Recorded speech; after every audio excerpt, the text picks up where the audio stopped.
अपने राजनीतिक कार्यकाल में पहली बार नगर निगम पहुंचे कमलनाथ। जनप्रतिनिधियों ने अपने नेता का किया भव्य स्वागत। विकास के रोड मैप पर हुई चर्चा।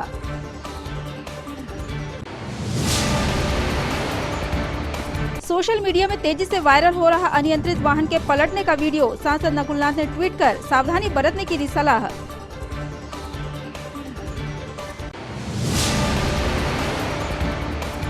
पूर्व मुख्यमंत्री कमलनाथ और सांसद नकुलनाथ ने आगामी चुनाव की तैयारी को लेकर कार्यकर्ताओं की ली बैठक। स्थितियों की समीक्षा कर दिए निर्देश।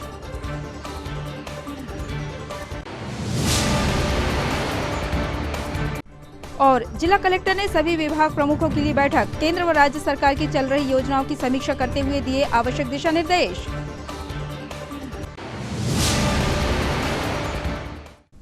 नमस्कार, सिटी हलचल में आपका स्वागत है। तमाम खबरों के साथ मैं प्रतिभा वीरेन और अब खबर विस्तार से।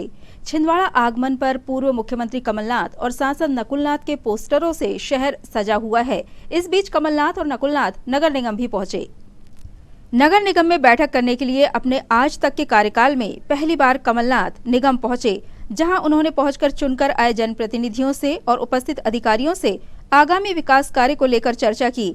नगरीय क्षेत्र के विकास को लेकर बनने वाले रोड मैप पर भी चर्चा की गई। इसके पूर्व निगम पहुंचे कमलनाथ का जनप्रतिनिधियों द्वारा भव्य स्वागत किया गया। महापौर विक्रम महाके और निगम अध्यक्ष सोनू मागो द्वारा निगम के गेट पर कमलनाथ और नकुलनाथ की अगवानी की गई।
बारीकी से और गंभीरता से जो मैं पढ़ूं वो फायदा नहीं है। तो ये औपचारिकता मैं पूरी नहीं करना चाहता। ये औपचारिकता मैंने बहुत देखी है, बहुत जगह मैंने ये प्रेजेंटेशन देखे अलग अलग विभागों के। पर जो बात सबसे पहले तो आप सबका स्वागत है। दिल्ली में आ रहा हूँ नगर निगम में। सबकी अपनी सोच होती है, सबके अपने तरीके होते हैं। आज ज्यादा समय लेते हुए मैं बस 2-3 बातें कहना चाहता हूँ। हम छिंदवाड़ा नगर निगम को कैसे मॉडल नगर निगम बनाए। मॉडल नगर निगम का क्या मतलब होता है, क्या है? हम कहते हैं स्मार्ट सिटी। जब मैं केंद्र में शहरी विकास मंत्री था, मैंने स्मार्ट सिटी का कॉन्सेप्ट शुरू किया था। पर 1 साल लगा। मैंने कितनी कॉन्फ्रेंसेस करी कि स्मार्ट सिटी का मतलब क्या है। स्मार्ट सिटी का बड़ा अच्छा मतलब है, बहुत अच्छी तरह इसका प्रचार होता है। पर इसका मतलब क्या है, इसका क्या अर्थ है, इसका डेफिनेशन क्या है? मैंने 4-5 सम्मेलन किए, कॉन्फ्रेंसेस करे, सब एनजीओ को, सब प्रसिद्ध लोगों को बुलाया, पर अंत तक स्मार्ट सिटी का डेफिनेशन कोई बना नहीं पाया, कोई सहमति नहीं बन पाई और वो आज तक नहीं है। मेरी ये सोच थी कि हर शहर को अपने आप ही डिफाइन करना है कि स्मार्ट सिटी क्या है। जो दूसरे शहर में लागू होती है स्मार्ट सिटी, अपने शहर में लागू नहीं होगी। तो हमें स्पेसिफिक, साइट स्पेसिफिक बनानी है। आज सबसे बड़ी चुनौती हमारे सामने क्या है? सबसे बड़ी चुनौती है कि अगले 10 साल का छिंदवाड़ा क्या हो, हमारी कौन सी मास्टर प्लान बने 10 साल की। अगर हम कहें कि हम 2033 की मास्टर प्लान बना रहे हैं तब हमें 2023 में क्या करना है, 2024 में क्या करना है, बढ़ती हुई आबादी, टेक्नोलॉजिकल चेंज, ये सब हो रहा है। ये समय को कोई रोक नहीं सकता। कितना परिवर्तन होता है, कितना परिवर्तन हुआ है, और भी परिवर्तन होने जा रहा है। तो 10 साल के बाद का क्या हमारा मास्टर प्लान होना चाहिए, हमारी सोच क्या है। आपका सर्टिफिकेट मैं किसी व्यक्ति से नहीं लूंगा, आपका सर्टिफिकेट तो मैं जनता से लूंगा। ये मेरी सोच रही है। और ये क्या नए काम शुरू करने, अभी मुझे कहा था काफी कमिश्नर ने मुझे भेजे थे कि क्या भोपाल में फंड पेंडिंग है। मुझे उम्मीद है कि आपको बड़ी जल्दी ये फंड आने वाला है। जो आपकी खबर आ गई। अच्छा, ये खबर आपको आ जाएगी।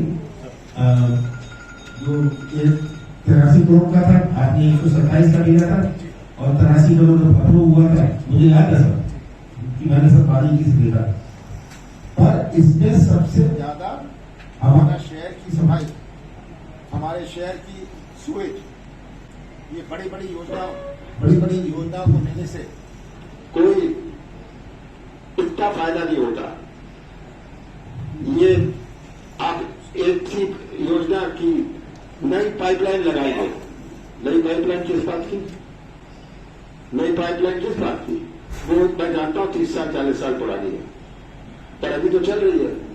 हमारी प्रायोरिटी क्या है? हमारी सोच, हमारी सफाई।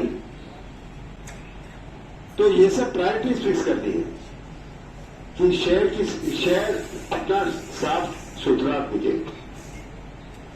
सब आके गए कि छिंदवाड़ा बहुत साफ है, मुझे उसकी योजना बना के दे दी। और आपको जो नई योजना भेजी है, भोपाल आप भेजिए। अभी तो आपकी ये पुरानी वाली आपने भेजी हुई थी। इसमें से ये हमें देखना है कि हमारा जो पैसा आता है इसका दुरुपयोग ना हो। क्या हमें जो भी फंड्स आते हैं इसका हमें पूरा रस मिल रहा है, क्योंकि पूरा जूस निकलता है या नहीं, ये देखने की बात है। और जब ये मैं देखता था, जब मैं शहरी विकास मंत्री था केंद्र में, मध्य प्रदेश में सबसे ज्यादा पैसा मैंने मध्य प्रदेश को दिया। ये तो लोकसभा में से प्रश्न पूछते थे कि आपने मध्य प्रदेश को क्यों इतना पैसा दिया। तो इस प्रकार हमारे शहर में सफाई का और जो बुनियादी सुविधाएं हैं, ये बुनियादी सुविधाओं की शिकायत नहीं आनी चाहिए। मैंने बताया आप तो सबके पास व्हाट्सएप है। अगर ऐसी शिकायतें आई इसका मतलब आप नगर निगम काम नहीं कर रही। बुनियादी बातें, मेरा ये फंस गया जी, मेरा वो फंस गया, तरस थे। मैं कल और आज के बीच में मुझे कम से कम 50 लोग ने कार्य दिया हुआ, ये हमारा नगर निगम में समस्या है। क्यों है? अगर होने लायक है, सब चीजें तो होने लायक नहीं होती, पर जो हो सकती है, तो जो हमारी बाकी स्कीम्स हैं ये कैसे बनेगी और जो है आज के दिन कैसे चलेगी। हमें हाउसिंग का क्या करना है? आज हाउसिंग लगभग सब जगह प्राइवेट सेक्टर में, नगर निगम के ऊपर जो प्राइवेट सेक्टर में हो सकता है, नगर निगम क्यों अपने पैसे खर्च करे, क्यों उसका प्रोजेक्ट लगाए। मैंने सब रिजेक्ट कर दिया था जब मैं मुख्यमंत्री था, ये नगर निगम की हाउसिंग स्कीम। मैंने कहा आप किस खुशी में हाउसिंग बना रहे हैं? तो ये पुरानी सोच है। तो आप तो प्राइवेट सेक्टर को दें, नगर सरकारी जमीन दें, ऑक्शन करें, और प्राइवेट सेक्टर नगर निगम की हाउसिंग और प्राइवेट सेक्टर की हाउसिंग स्कीम बहुत बढ़िया होगी, वो अपना पैसा लगाएंगे। तो छिंदवाड़ा को हम मॉडल नगर निगम बनाए, ये आप सबको सोचने की आवश्यकता है। इसमें क्या आवश्यकता है? इस मॉडल नगर निगम ने स्मार्ट सिटी में जुड़ेगा, और स्मार्ट सिटी का क्या मायने, किस प्रकार की स्मार्ट सिटी हम छिंदवाड़ा को बनाना चाहते हैं और जनता कैसे संतुष्ट रहेगी। सबसे अच्छा नगर निगम तो होता है, मैं गया था, भूल गया, बेंगलोर के पास एक जगह थी, बेंगलोर के पास एक जगह थी। मैंने एक प्रश्न पूछा कि आपके पास महीने में कितनी कंप्लेंट आती है जनता की, और उन्होंने कहा हमारा लक्ष्य था कि हम 0 कंप्लेंट नगर निगम में, कोई कंप्लेंट नहीं जनता की। हमें उसूल बनना है कि आज के दिन लोगों में भी, जनता में भी बहुत जागरूकता है। 5 साल पहले 25% लोग सोशल मीडिया में जुड़े थे, आज 95% जुड़े सोशल मीडिया में। कोई चीज छिपी रहती थी। एंड में याद रखिएगा, आपका डेफिनेशन क्या है? ये पब्लिक सर्विस, सही बात है, ये हमेशा याद रखिएगा। आप सब किसी को भी नहीं, किसी को चलिए, आपको फिर से बहुत बहुत बधाई। ये बात याद रखिएगा, 2 मिनट में बहुत देखिए, लोगों को एहसास होना चाहिए कि बदलाव, ठीक है, लोगों को एहसास होना चाहिए कि कोई परिवर्तन हुआ।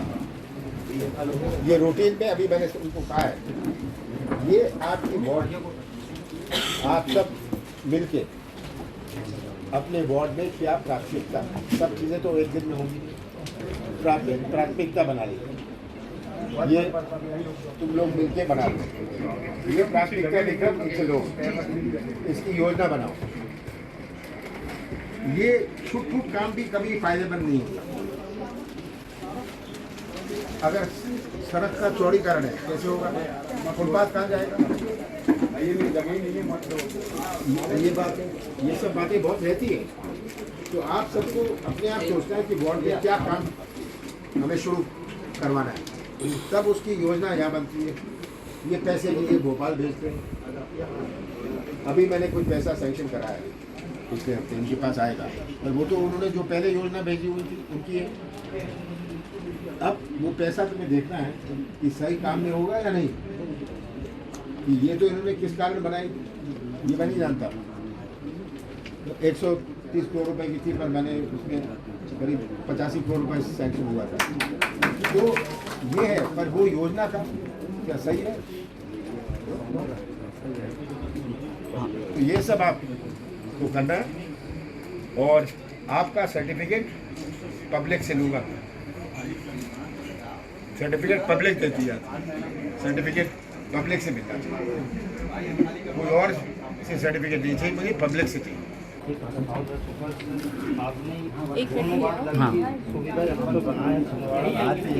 ये इन्होंने जो योजना मिली थी कि नई पाइपलाइन लगाते हैं, जरूरत नहीं, उसकी क्या जरूरत है?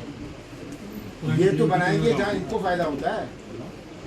सीधी बात ये है, मैंने अभी कहा इससे क्या फायदा है नई पाइपलाइन लगाने का? कहते बहुत पुरानी है, मुझे कहा गया था बहुत पुरानी है, खराब ही क्या है? अगर ठीक चल रही है तो हम क्यों करें?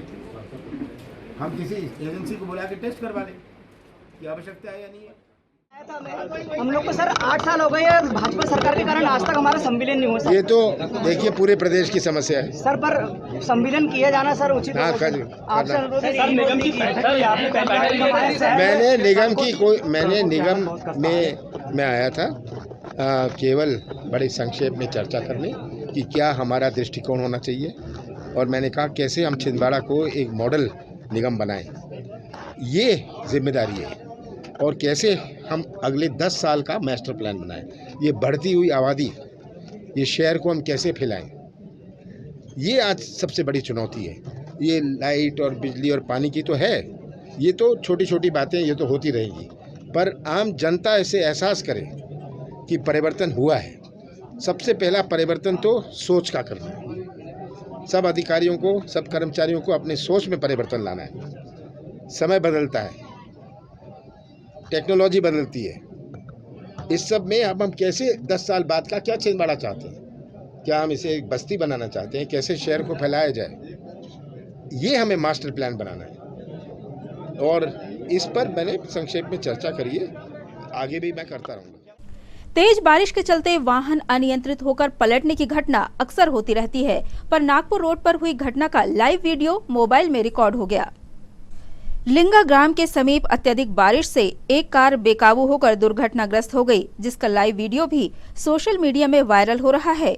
इस वीडियो पर छिंदवाड़ा सांसद नकुलनाथ ने ट्वीट करते हुए लिखा है कि छिंदवाड़ा में लिंगा के समीप अत्यधिक बारिश के चलते वाहन के बेकाबू होकर दुर्घटनाग्रस्त होने का समाचार प्राप्त हुआ है। वाहन में सभी सुरक्षित है। सांसद नकुलनाथ ने इस वीडियो को ट्वीट करते हुए आम जनमानस से अपील की है कि अत्यधिक बारिश होने पर वाहन सुरक्षित स्थान पर खड़ा कर बारिश रुकने का इंतजार करें।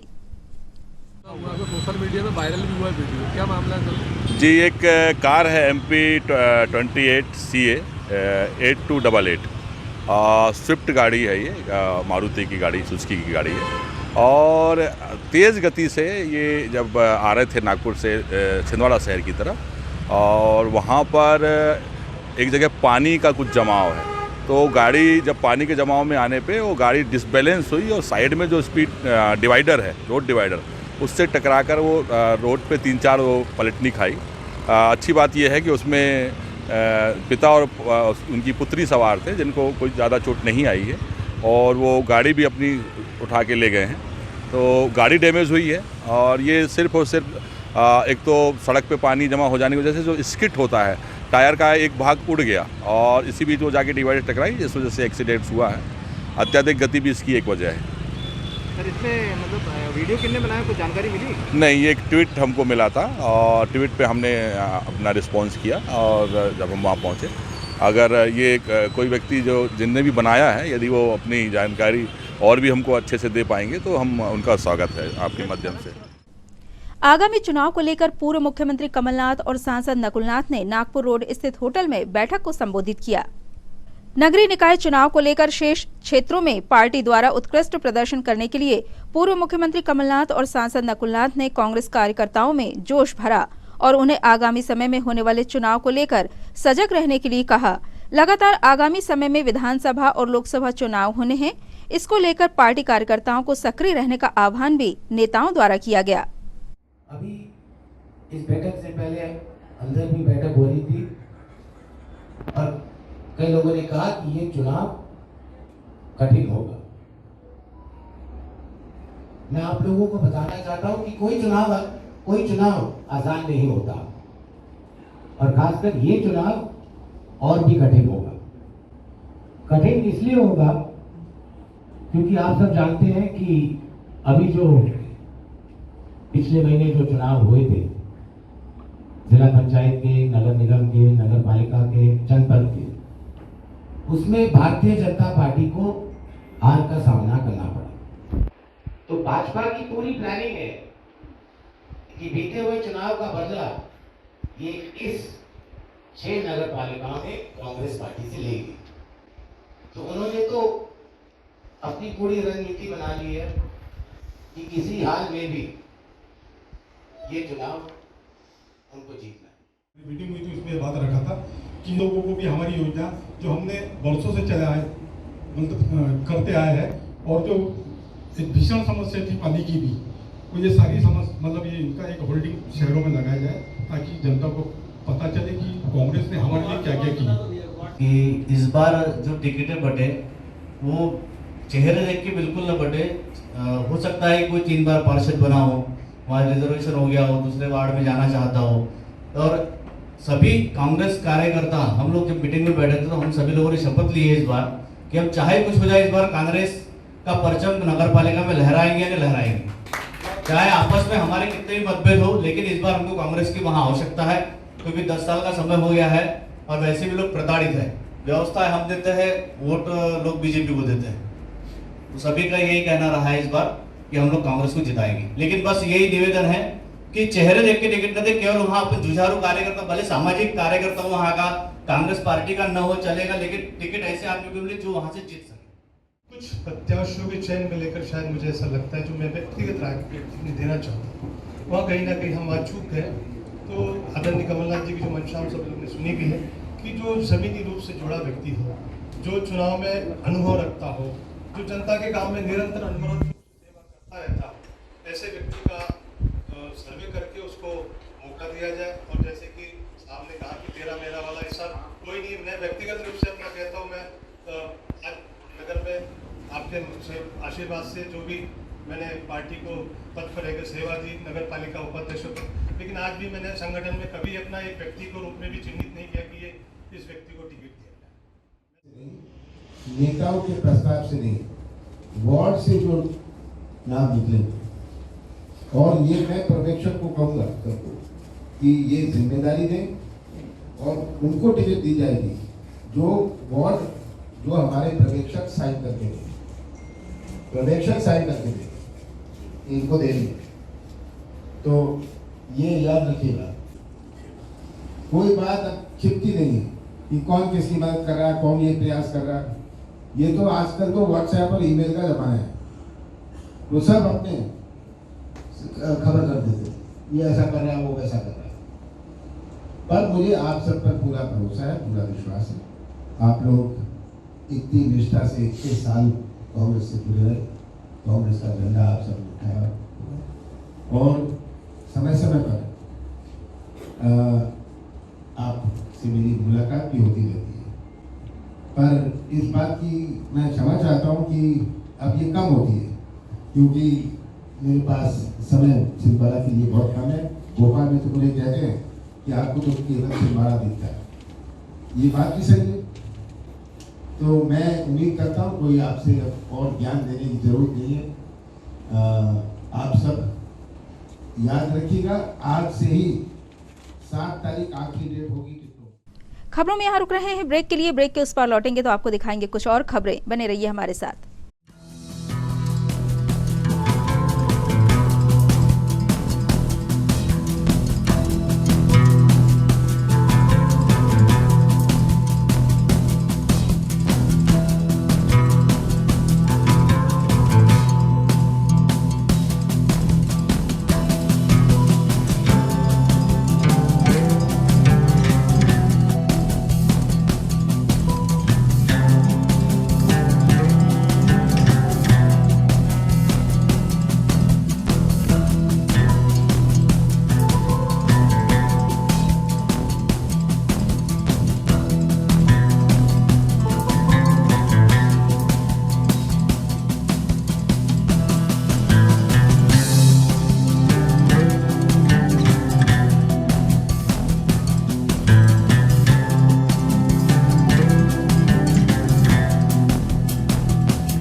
ब्रेक के बाद एक बार फिर आपका स्वागत है। कलेक्टर सौरभ कुमार सुमन ने कलेक्ट्रेट सभागार कक्ष में विभागवार अधिकारियों की बैठक ली। प्रत्येक विभाग में चल रही योजनाओं की समीक्षा करते हुए जानकारी एकत्रित की गई। कलेक्टर सौरभ सुमन द्वारा केंद्र सरकार द्वारा संचालित योजनाओं की जानकारियां विभाग प्रमुखों से ली गई और वर्तमान में जिले में संचालित योजनाओं पर कार्य की रूपरेखा तैयार करने के लिए आदेश दिया गया। प्रदेश सरकार द्वारा संचालित अलग अलग योजनाओं का लाभ सभी हितग्राहियों को मिले, इस बात को सुनिश्चित करने के लिए विभाग प्रमुखों को समझाइश दी गई।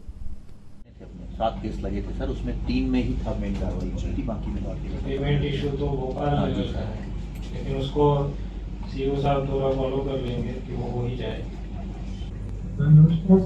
सर इसके अंदर सर एक लैंड अलॉटमेंट है सर, वो बचा हुआ है। लैंड अलॉटमेंट क्या उसमें साथ में जाना है या अभी टेम्परेरी स्कूल खुल जाए उसके लिए होना है? दोनों मतलब साथ साथ होना है क्या?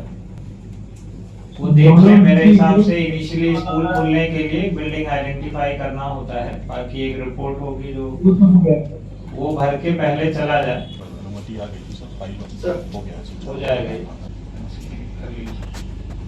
मालती बोहत वाला मामला भी कुछ अलग था, पिछली बार चर्चा हुई थी, क्या मामला थे?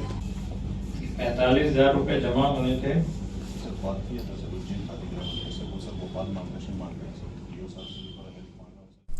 संत श्री आसाराम के अनुयायियों द्वारा आज कलेक्ट्रेट पहुंचकर मानव अधिकार आयोग सहित राष्ट्रपति और सुप्रीम कोर्ट के न्यायाधीश के नाम ज्ञापन सौंपा गया। ज्ञापन के माध्यम से आसाराम बापू के समर्थकों ने वर्तमान समय में जेल में बंद आसाराम के मामले में जल्द सुनवाई कर निष्पक्ष निर्णय की बात कही। अनुयायियों द्वारा मांग की गई कि जिस संत द्वारा समाज में राह दिखाने का कार्य किया गया उसे झूठे प्रकरण में फंसाया गया है, जिस पर कई साल बीत जाने के बाद भी आज तक सही सुनवाई नहीं हो पाई। अगस्त 2013 में गिरफ्तार आसाराम को आज तक जमानत नहीं हो पाई। इन्हीं सब बातों को मुद्दा बनाकर समर्थकों ने ज्ञापन सौंपा। बापूजी को रिहा करो, रिहा करो, रिहा करो, बापूजी को रिहा करो। 1 2 3 4 बापूजी की जय जयकार। 1 2 3 4 बापूजी की जय जयकार। नहीं सहेगा हिंदुस्तान। रिहा करो, रिहा करो, बापूजी को रिहा करो, रिहा करो, रिहा करो, बापूजी को रिहा करो। साधु संतों का अपमान। आज हम सभी करोड़ों साधक 31 अगस्त को पूज्य बापूजी की रिहाई के लिए प्रतिवर्ष काला दिवस मनाते हैं। आज ही के दिन परम पूज्य संत श्री आसाराम जी बापू को एक राजनीतिक षड्यंत्र के तहत गिरफ्तार किया गया था और उन पर एक झूठा आरोप लगाया गया था। उनके खिलाफ न कोई गवाह है न सबूत। उसके बावजूद भी बापूजी 9 वर्ष से जेल में हैं। तो सरकार से हमारी प्रार्थना है, और आज सिर्फ यहाँ ही नहीं, देश के कम से कम 550 जिलों में सभी जगह धरना प्रदर्शन हो रहा है और ज्ञापन सौंप करके यही प्रार्थना की जा रही। करोड़ों साधकों की यही मांग है कि बापूजी को रिहा करें। आज बापूजी ने समाज की सेवा कार्य और संस्कृति के लिए जितने दैवी कार्य किए हैं उतना शायद ही किसी ने किया होगा जितना बापूजी ने किया है। फिर भी 9 वर्ष से बापूजी जेल के अंदर में हैं और समाज उनके सेवा कार्यों से वंचित हो रहा है। तो जब बापूजी निर्दोष होने के बावजूद क्या सरकार बापूजी के 9 वर्ष वापस दे पाएगी? समाज को जितना घाटा हो रहा है क्या उसकी भरपाई सरकार पर कर पाएगी?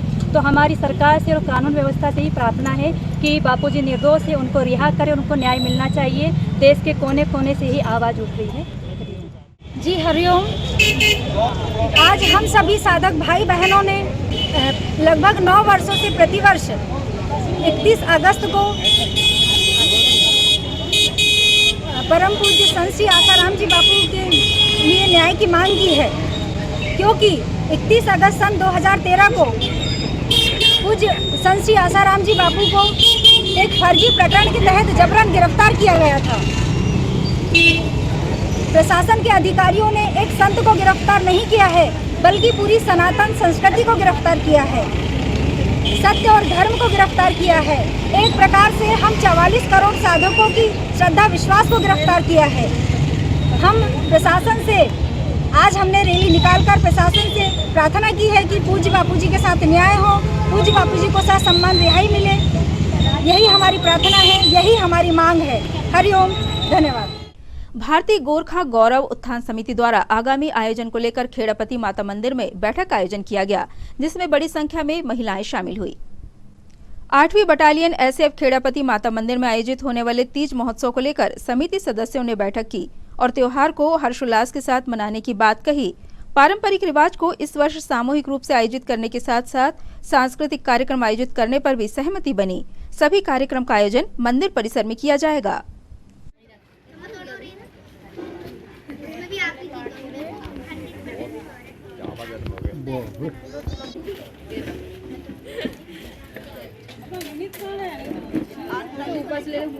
तो विश्व में शायद ही और संप्रदायों को मिलता होगा, लेकिन गोरखा समाज की जो संस्कृति जो झलकी हमने जैसे वार्षिक उत्सव में हमने करते थे, हमारे बच्चे महिलाएं जो भी खुले दिल से मंच शेयर करती थी, उसी के माध्यम से आज हम अपने इस समाज को इस छिंदवाड़ा में एक परिवार को संगठित करती हैं, चलाती हैं।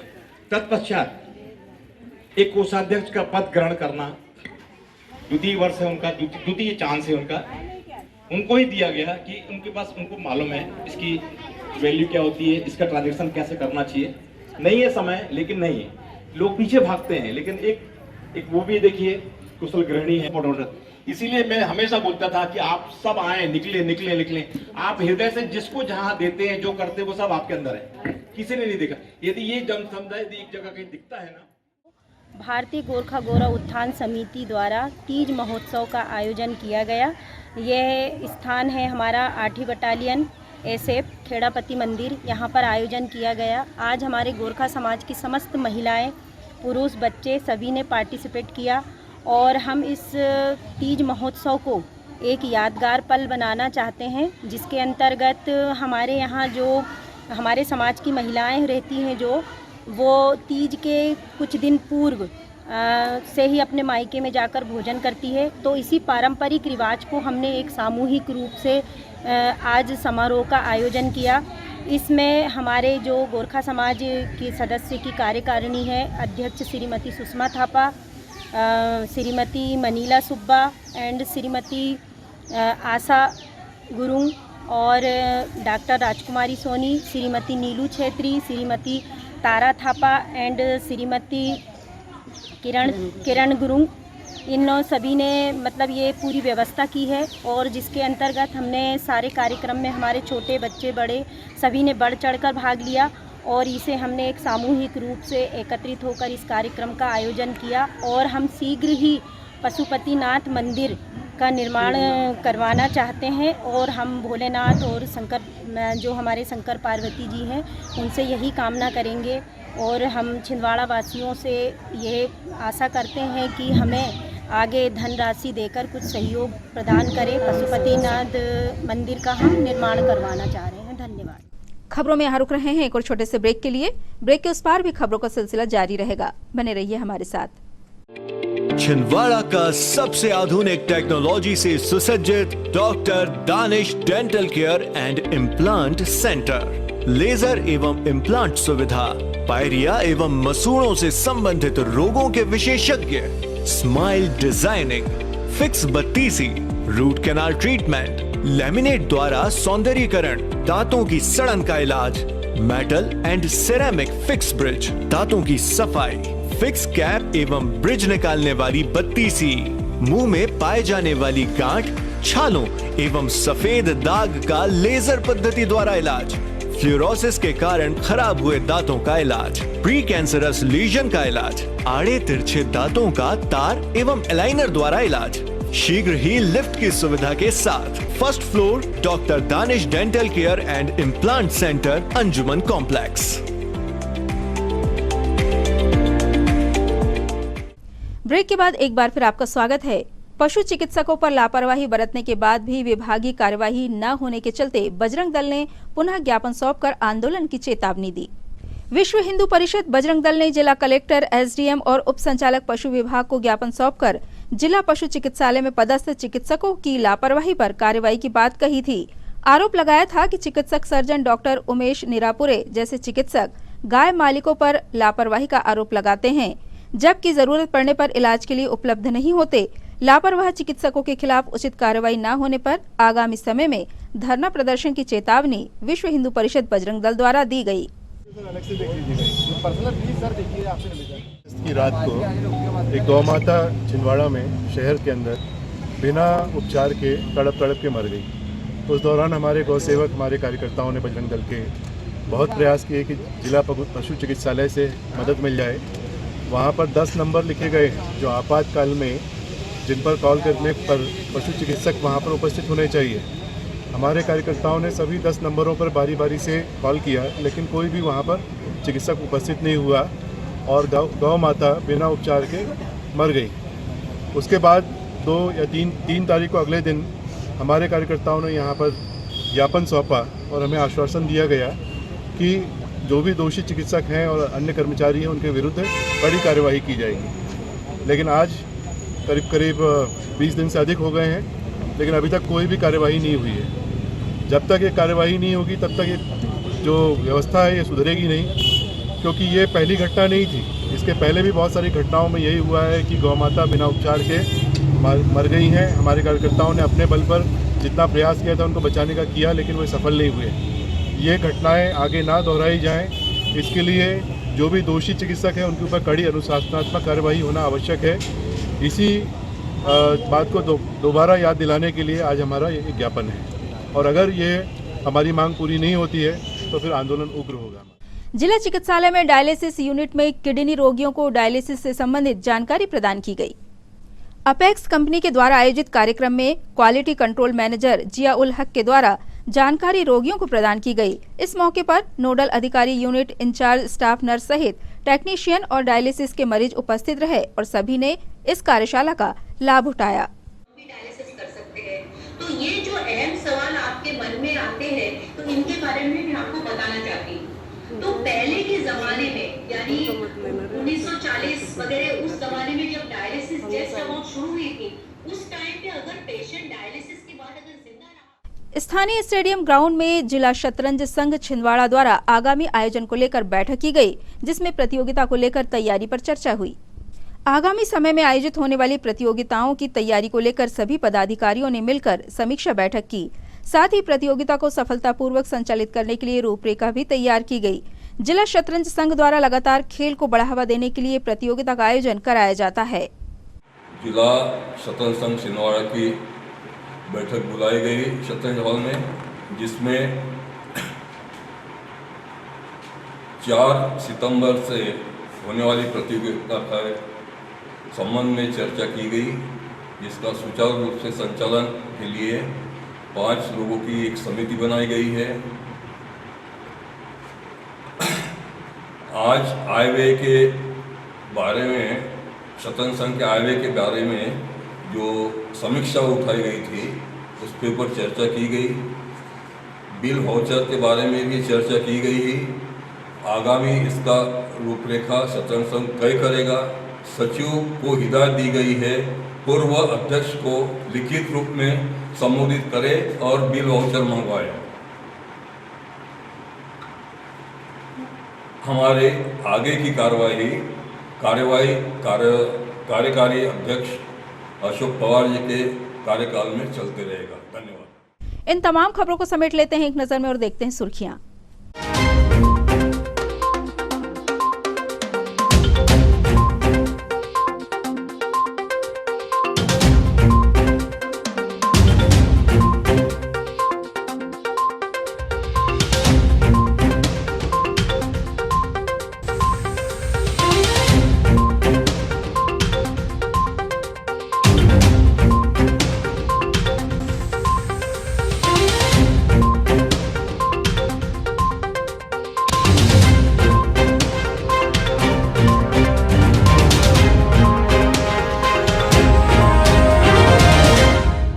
ये थी सिटी हलचल की सुर्खियां। अब आइए देखें कुछ खास खबरें हेडलाइंस में। अपने राजनीतिक कार्यकाल में पहली बार नगर निगम पहुंचे कमलनाथ। जनप्रतिनिधियों ने अपने नेता का किया भव्य स्वागत। विकास के रोड मैप पर हुई चर्चा।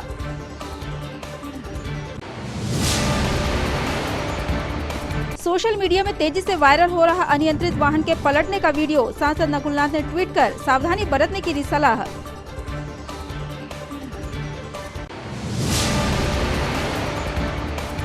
पूर्व मुख्यमंत्री कमलनाथ और सांसद नकुलनाथ ने आगामी चुनाव की तैयारी को लेकर कार्यकर्ताओं की ली बैठक। स्थितियों की समीक्षा कर दिए निर्देश।